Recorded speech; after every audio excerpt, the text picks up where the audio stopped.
Hey everyone, welcome back. In this video, I'm going to be working on the reticle for my bullet spread. Now in a previous video, I did add a bullet spread mechanic to my first person controller, which makes it so the more you shoot, the more bullet spread you have. But currently, the reticle doesn't indicate how much spread you're accumulating. So here I have my project open, and if I click play, here you can see that there's a UI canvas prefab that's being instantiated at the start of our game. And on this canvas, there is a Crosshair game object, which has a script called Crosshair. So let's open up the script and take a look.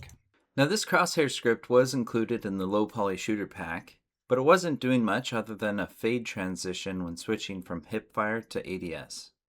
And so I've gone through the script and I've highlighted all the existing code in green. I've then added some of my own variables. I have 3 floats. The first one is called spread to scale, which is the amount of additional spread that we want to add to our reticle per shot.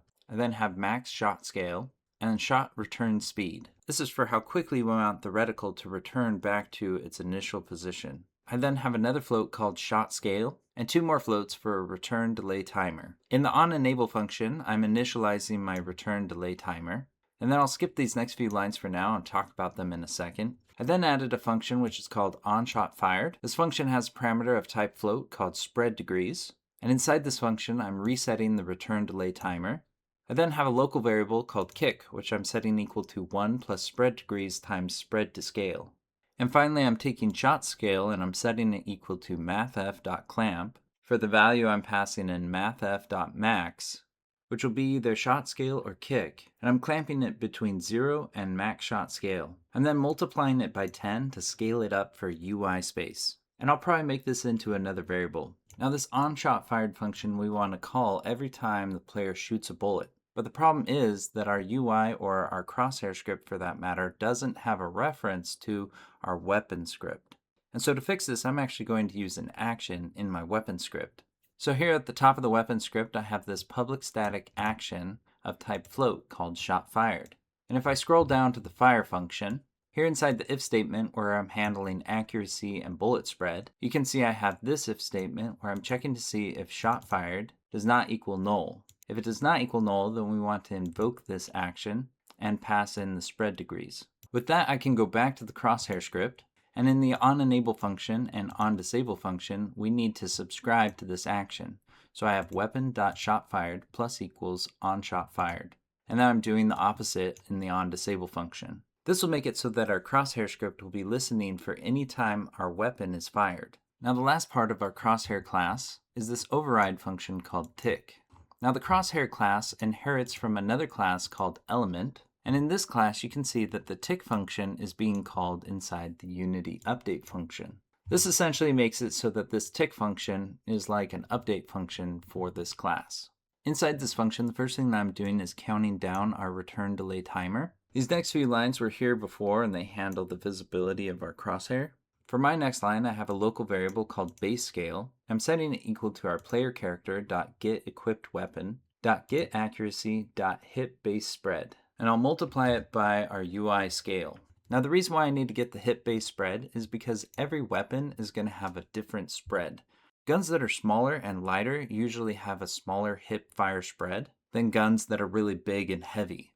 So SMGs are going to have a smaller hip fire spread than LMGs or sniper rifles.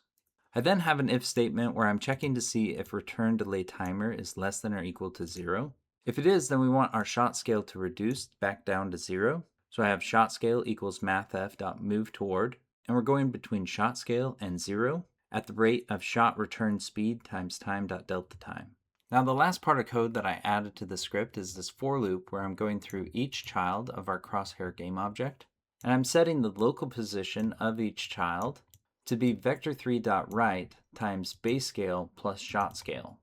Now our crosshair is essentially made up of 4 little line sprites, and we can't just scale up the whole crosshair in order to spread out those lines, because then each line will also get bigger. And so instead we have to move each line sprite further apart. So with all this code written, I can save my scripts and go back to Unity. Now in Unity, to find the Crosshair game object, we want to select the low poly shooter prefab and scroll down until we find canvas spawner, With this script, we can see a variable called canvas prefab, and if we just click on that, then double click to open the prefab, here we can see the Crosshair game object, and it's this Crosshair classic that has the Crosshair script. Now I did have to change the hierarchy for this object. I basically took each line, set its X pivot to 0, set its position to 0, 0, and then right clicking on each line, I selected create empty parent. I then renamed the parent to pivot, and then for each pivot object, I rotated them by 90 degrees in the Z-axis.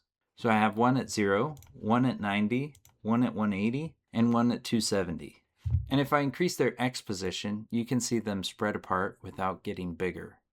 Now when I play my project, and I fire the gun, you can see the crosshairs spread apart.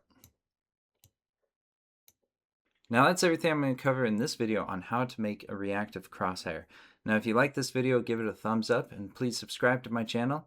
We'll see you in the next one.